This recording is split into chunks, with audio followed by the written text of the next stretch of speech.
Good morning. Pagod mag-exercise. Tapos nag-coffee pa ako. Two times pang coffee. Gusto ko lang mag-coffee. Nakakaloka. Alam mo, basta mali. Tulog ako kabigay. Gaganugan pa ako ng kuto. Ano sa tawag doon? Sahod. Ano tawag doon?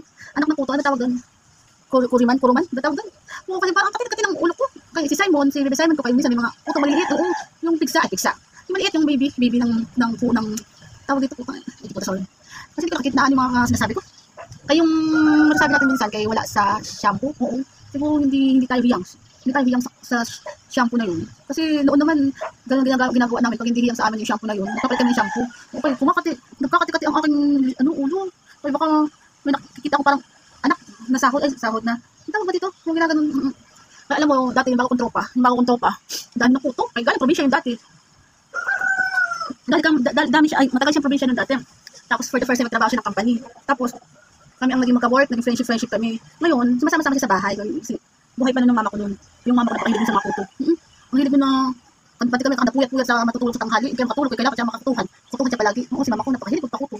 Tapos, yun nga, nakikita yung friendship ko. Kaya may kuto dito. Oh, minsan nga, dito nga, ay makapal kasi yung ganito niya.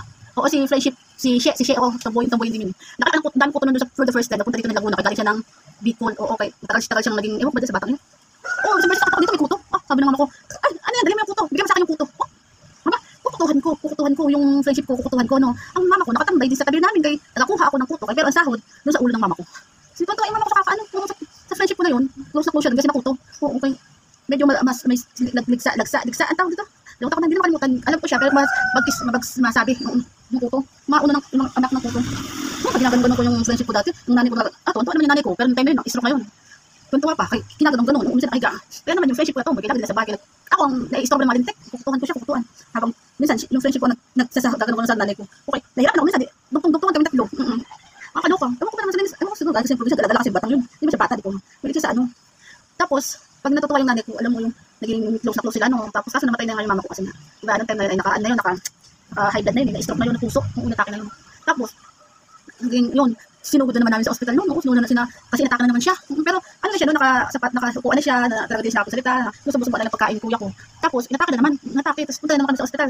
Sa una yung ang tatay ko namatay noon sa nanay ko gising pa. Nanay ko okay pa, kaya siya ang kaalagaan namin.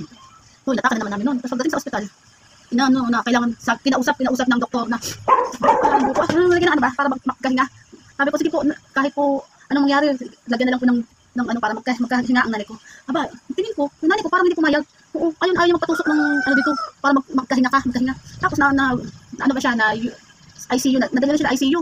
Tapos asikaso naman kami ng kapatid ko Tintin. Asikaso naman kami. Kasi nga yung kuya kong isa ay nasa trabaho. Malayo siyang trabaho.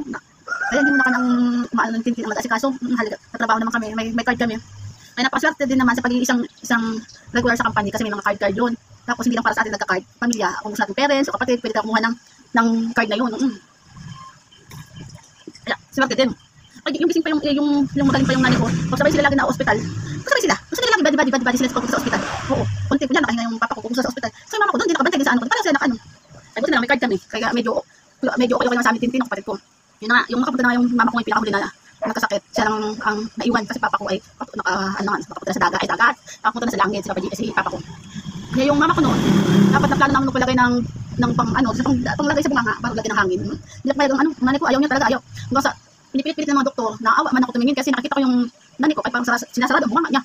Tapos alam mo parang lumala na yung kanyang leeg kasi hindi na yung tubo dito para lang magkaroon siya ng hangin. Ayaw ng nanay ko. Siguro nag-stress din siya sa amin kasi kami lahat ng lagi ng budget, ng ano. Doon ano yung mama ko. Hindi siya nagpapagawa ng dextrose. Ngayon, dinala namin siya sa ICU. ICU na tapos punta kami sa trabaho ng kapatid ko kasi inaskaso namin sa trabaho pa, makaano kami pera pa. Kami kapatid, at least magkaiba kami ng makuha ng pera. Tapos, yung nanay ko, parang mahirap pa talaga. Hindi na siya maano. Tapos sumusuka siya ng dugo.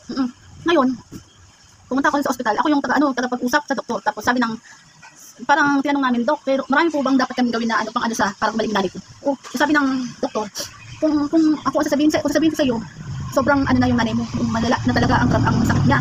Lalo na kami nakapagawa ng boxing, ng oxygen sa kanya para makahinga. Hindi na siya pumayag ang nanay mo. Pag na rin yung ganyan. Tapos sabi niya, kung ako sa inyo, stay muna sa bahay niyo kasi hindi na talaga makakaya. Sobrang talaga kaysa para lahat kayong mahirapan. Ayun, pirma, gano'n. Kasi wala ayaw na talaga ng doktor, talagang mahigpit.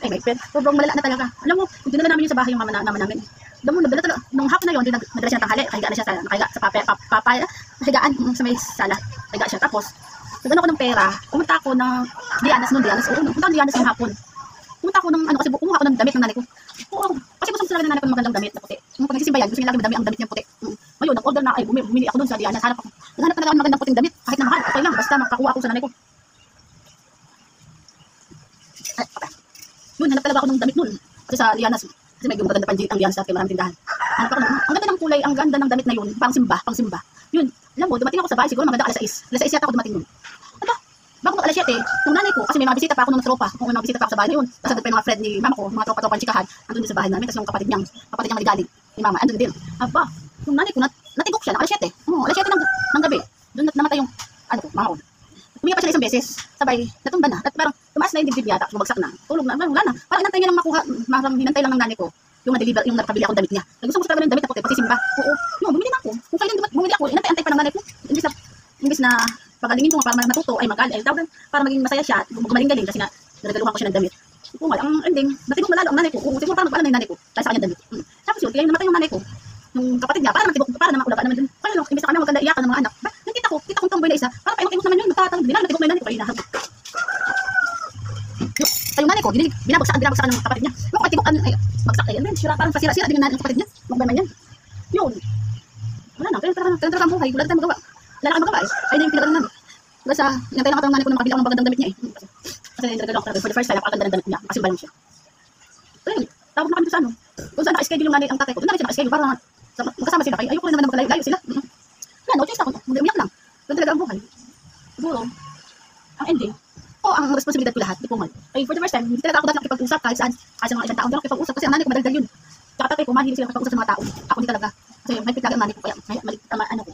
Sa bahay, lagi lang ako nakabantay ng bata. Taga-linis, taga-alaga, taga-luto, lahat. Parang ako yung nanay din. Listen, nanay, kaya kung nag-aaral ako dati, nangungopil ako, hindi ako nakapag-aaral kasi ang dami kong trabaho sa bahay. Oo, kaya hanggang ngayon, hindi na ako. Wala, doon talaga siguro yung life. Pero pasalamat lang, ang masalamat lang doon kasi, kahit nagkasakit ako, ginising pa ako ni Papa Jesus. Siguro dahil hindi pa ako tapos mag-absent. Kaloka. Tapos, good morning, Ate Saul. Saan pa na kayo kanta? Yun, tapos na. Tapos ako magkape. Goodbye na guys, Papa Jesus.